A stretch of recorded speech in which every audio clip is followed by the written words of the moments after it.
మీరెందుకు వదిన గారు ఇవన్నీ తీసుకోవటం? మీ వరకు తీసుకుంటే సరిపోయేదిగా. మన అనుకుని బాధ్యత తీసుకున్నాక మీరు నేను అని వేరుగా ఉండదు, అంతా మనమే. వెంకటస్వామి, ఇంకో చీర చూపించండి. అమ్మ రాధిక, ఈ చీర నచ్చిందా? బాగుందత్తయ్య. ప్రియా, ఈసారి చూడమా. వావ్ రాధిక, నీకు ఈ చీర సూపర్గా ఉంది. ఈ కలర్, డిజైన్ అంతా పర్ఫెక్ట్గా ఉంది.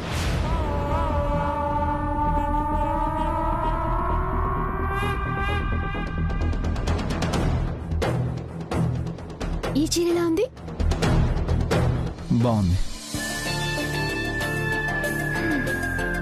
ఏంటో ఈ దేవదాస్ చేసుకునే అమ్మాయి చీర చూపిస్తే డల్గా బాగుంది అంటాడేంటి? ప్రేమగా చెప్పొచ్చుగా.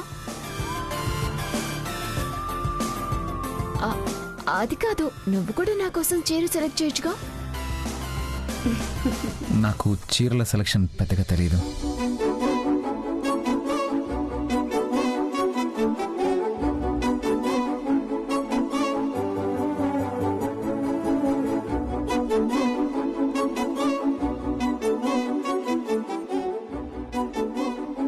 మీరేంటండి సైలెంట్ గా ఉన్నారు?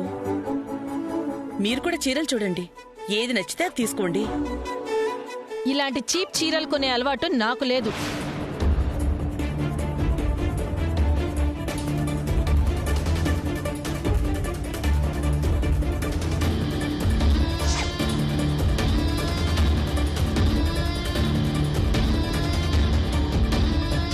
నేనెప్పుడు పెద్ద షాప్లోనే తీసుకుంటాను.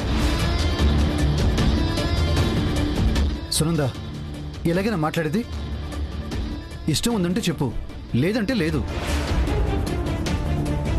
చూడండి, నాణ్యత అనేది అమ్మే స్థలాన్ని బట్టి ఉండదు. వస్తువులు తయారు చేయడానికి వాడే ముడి పదార్థం మీద ఆధారపడి ఉంటుంది. నేను కొందల్చుకుంటే షాపింగ్ మాల్లో చాలా ఖరీదైన చీరల్నే కొనగలను. మీరెక్కడైనా కొనుక్కోండి, నేను మాత్రం నాకు నచ్చిన దగ్గరే కొనుక్కుంటాను.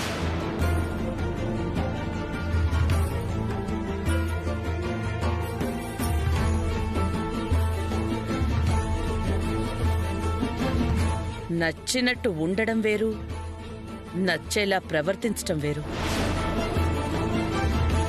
అమ్మా ప్లీజ్ తప్పుగా అనుకోకండి, మీరు సెలెక్ట్ చేయండి.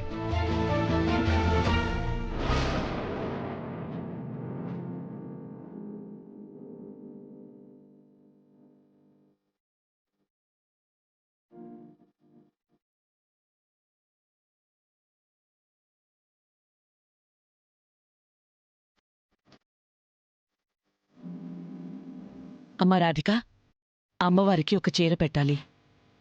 అమ్మ రాధిక, ఈ చీర నచ్చిందా? ఇదెలా ఉందో చూడు. మనిషిని నేను ఒకదాని ఇక్కడ ఉన్నానన్న స్పృహ లేదా నీకు?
శుభవాని అమ్మవారి కోసం ఇచ్చిన చీర మీ మూలంగా తగలబడి అపశకునం జరిగింది.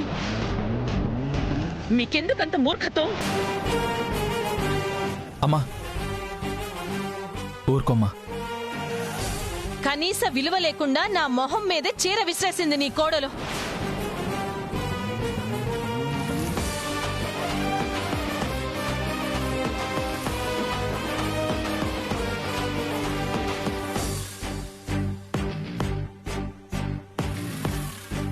మీ కంటికి నేనంత చులకనగా కనిపిస్తున్నానా?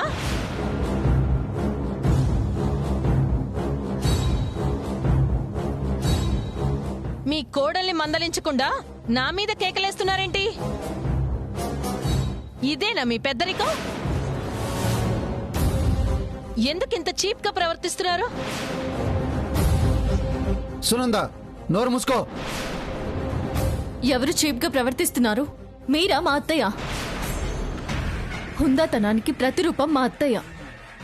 మాట అనే ముందు వెనక ముందు ఆలోచించుకోండి.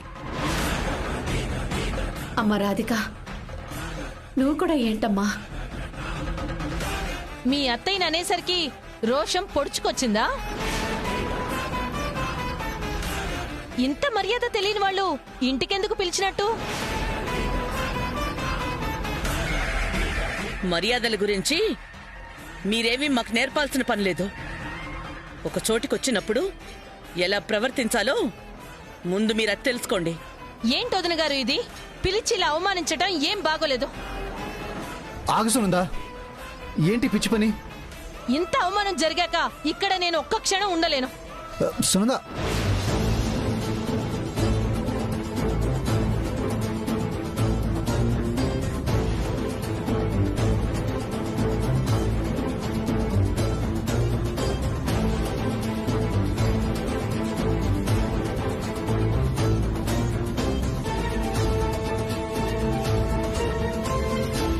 సారీ శకుంతలదేవి గారు, తనకు ఈ పద్ధతులేమీ తెలీదు. దయచేసి ఇదేది మీరు మనసులో పెట్టుకోవద్దు.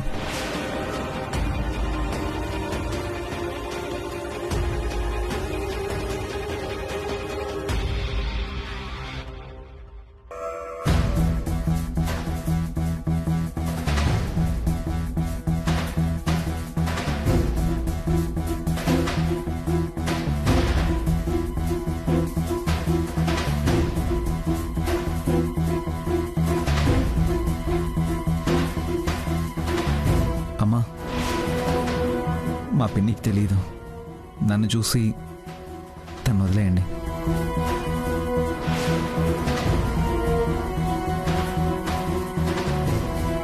ఆవిడ తరఫున నేను క్షమాపణ చెప్తున్నాను. మీకు కూడా సారీ చెప్తున్నానండి. మీరు అవేవి పట్టించుకోకండి.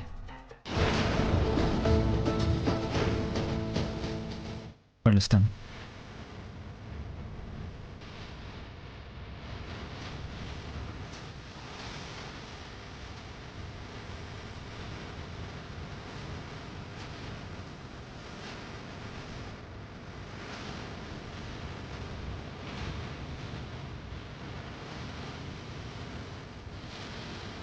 వదిన గారు, ఇంత మేనర్స్ లేని మనిషి అత్తగారిగా ఉంటే మన ప్రియ ఇబ్బంది పడుతుందేమో.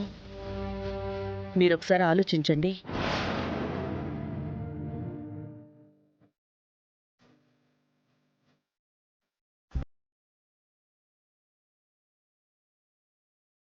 ఈ గొడవ కారణంగా పెళ్ళి ఆగిపోతే బాగుండు కదా.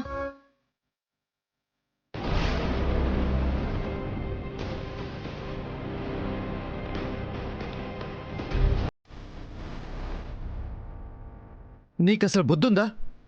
ఒకళ్ళ ఇంటికి వెళ్ళినప్పుడు ఎంత పద్ధతిగా ఉండాలో, ఎలా మసలుకోవాలో కూడా తెలియదు నీకు. ఎందుకు ఇలా అన్ని పరువు తీసే పనులు చేస్తావు? నన్నంటారేంటండి? ఇంటికి పిలిచి అవమానించింది ఆవిడ. అరే, అతిథుల మన సంస్కారం కూడా లేకుండా ఎంత చులకన చేసి మాట్లాడింది. ఆవిడకి తోడు కోడలు కూడా. తన చెల్లెల్ని మన ఇంటి కోడల్ని చేసుకుంటున్నామన్న మర్యాద కూడా లేకుండా నా మీదే అరిచింది. ఈ సంబంధం క్యాన్సిల్ చేయండి. మీరెవరు చెప్పడానికి? నేను ఇష్టపడే ఈ పెళ్లి చేసుకుంటున్నాను. మీ ప్రవర్తన ఇలాగే ఉంటే మీరు పెళ్లికి రావాల్సిన అవసరం కూడా లేదు. నానా చెల్లెలు మాత్రం వస్తారు. అలా అంటావేంటి? నేను నీకు అమ్మ లాంటి దాన్ని. నాకు అవమానం జరిగితే నీకు జరిగినట్టు కాదా? ఎప్పుడు మీ ప్రవర్తన ఇలాగే ఉంటుంది కాబట్టే నేనెప్పుడు అలా భావించలేదు. సంస్కారం లేకుండా ప్రవర్తించి మీకు అవమానం జరిగిందంటే ఎలా? నేనేమన్నా కావాలని చీరను తగలపెట్టానా? పొరపాటున నిప్పు మీద పడింది. అసలు ఆ ఇంటికి వెళ్ళిన దగ్గర నుంచి నువ్వు తిక్కగా మాట్లాడుతూనే ఉన్నావు. అసలు ఆ గొడవ కారణమే నువ్వు.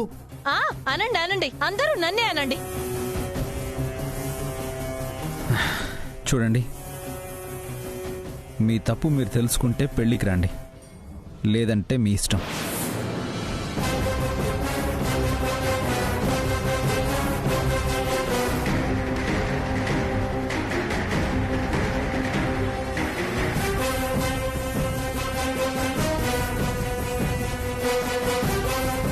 షిట్.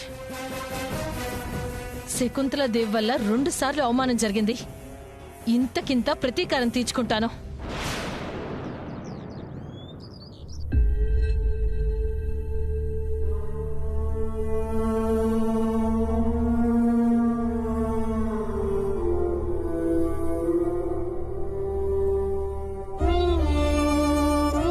ఇలా జరిగిందేంటే? పాపం వదిన గారు ప్రియాని పెళ్లి కూతుర్ని చేసి ఏదో సరదాగా గడిపినట్టుంటుందని పిలిస్తే ఈ గొడవేంటే? అమ్మా, ఈ అమర్ పిన్ని తిక్క మనిషిలా ఉందేంటి? కోపంలో పెళ్ళొద్దంటుందేమనే.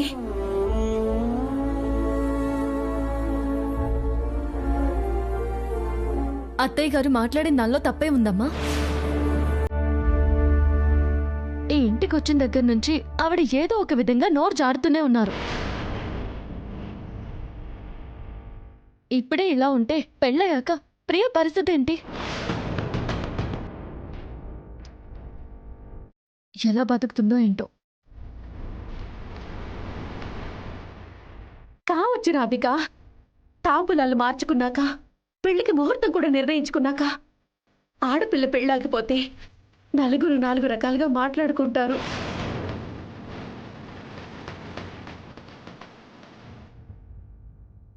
మీ నాన్నగారు పరువుకి పెద్దపీట వేసే మనిషి. అసలు ఆయన ఆరోగ్యం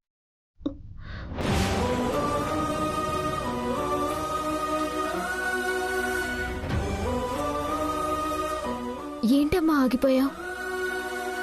ఏదో చెప్పాలనుకొని ఎందుకు టక్కన ఆపేశావు? అదేం లేదు ప్రియా, చెప్పబోయేటప్పుడు గొంతుకేదో అడ్డుపడి ఆగిపోయింది.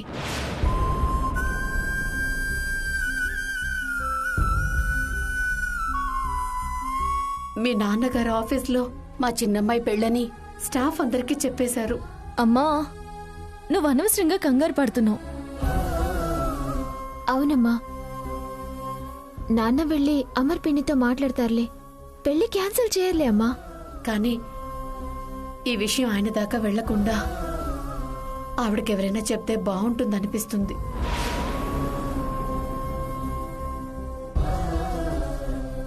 కానీ ఎవరెళ్ళి మాట్లాడతారు?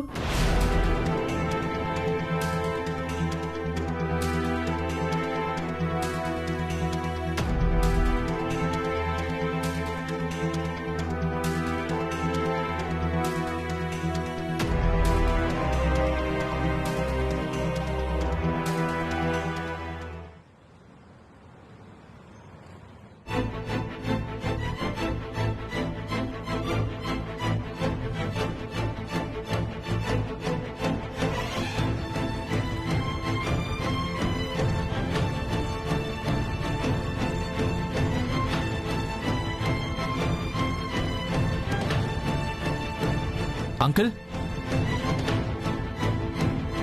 అంకుల్,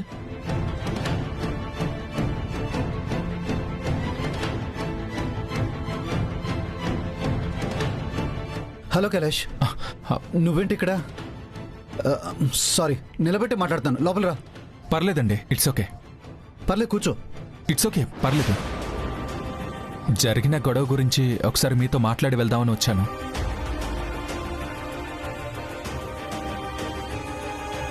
మీకు మీ అమ్మగారికి ఎలా సంజాషించుకోవాలో నాకు అర్థం కావట్లేదు.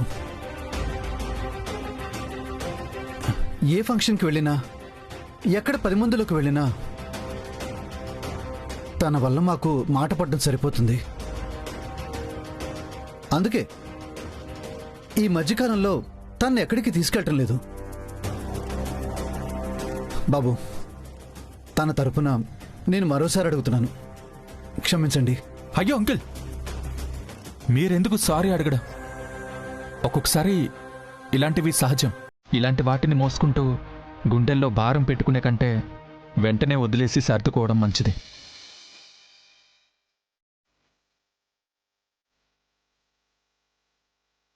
ఆంటీ, అమర్కి ప్రియాకి పెళ్లి జరుగుతుందని అందరూ హ్యాపీగా ఉన్నారు. మీ చిన్న గొడవ చిలికి చిలికి పెద్దగా మారకూడదని మీతో మాట్లాడడానికి వచ్చాను. మా మామయ్య చాలా మంచి మనిషి. ఈ విషయం ఇంకా ఆయన దాకా వెళ్ళలేదు. ఇదంతా వారికి తెలిస్తే చాలా బాధపడతారు. జరిగిందేదో జరిగింది. ఇలాంటివన్నీ వదిలేసి పెళ్లి గురించి ఆలోచించండి ప్లీజ్. నేనేదో కావాలని పట్టుపట్టు చేసినట్టు అలా మాట్లాడతారేంటి బాబు? పొరపాటున చీరెలి నిప్పు మీద పడితే అదేదో నేను కావాలని చేసినట్టు రాద్ధాంతం చేసింది మీ అమ్మగారు. ఆవిడ తీరు నాకేం నచ్చలేదు. అమ్మనెందుకండి అంటారు? అమ్మకి శాస్త్రాలు సాంప్రదాయాల పట్ల పట్టింపులు ఎక్కువ. పద్ధతులను చాలా స్ట్రిక్ట్గా ఫాలో అయ్యే మనిషి. అపశకునం జరిగితే అస్సలు సహించదు. మీరే కాదు, మీ స్థానంలో ఎవ్వరున్నా అమ్మ అలాగే రియాక్ట్ అవుతుంది. మీ అమ్మగారిని వెనకేసుకొచ్చి నాదే తప్పని చెప్పడానికి ఎందుకొచ్చావు బాబు? అయ్యో, నేను అలా అనలేదండి. ఇది తప్పొప్పుల సమస్య కాదు. పెళ్ళంటే అందరూ కలిసిమెలిసి ఆనందంగా చేసుకునే వేడుక.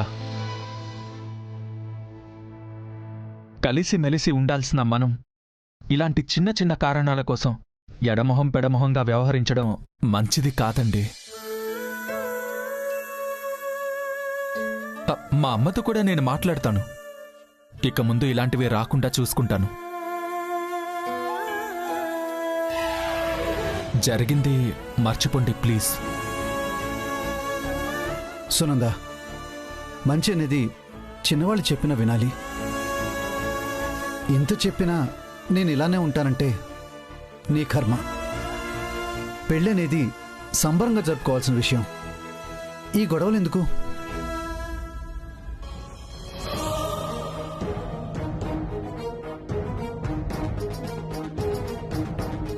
ఇంత చేసిన ఆ శకుంతలాదేవిని అవమానించకపోతే నాకు నిద్ర పట్టదు. పెళ్ళనే దాన్ని అవకాశంగా మార్చుకుంటే ఆ పెళ్లిని నేను అవకాశంగా మార్చుకుందామంటే కుదరటం లేదు.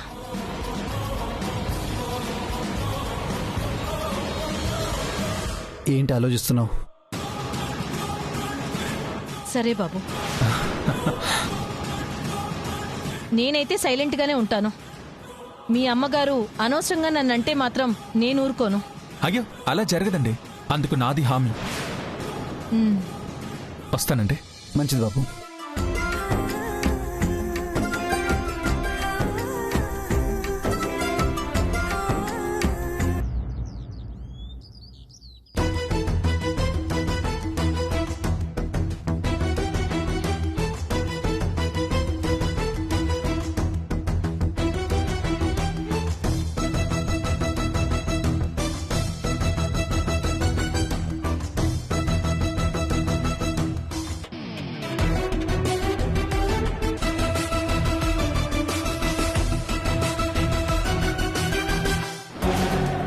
అలివెలి, జరిగిన గొడవకి ప్రియ పెళ్లి జరుగుతుందా లేదని అందరూ టెన్షన్ పడుతుంటే అందరికంటే ఎక్కువ కంగారు పడాల్సిన రాధిక మొహంలో ఏ దిగులు కనిపించడం లేదు.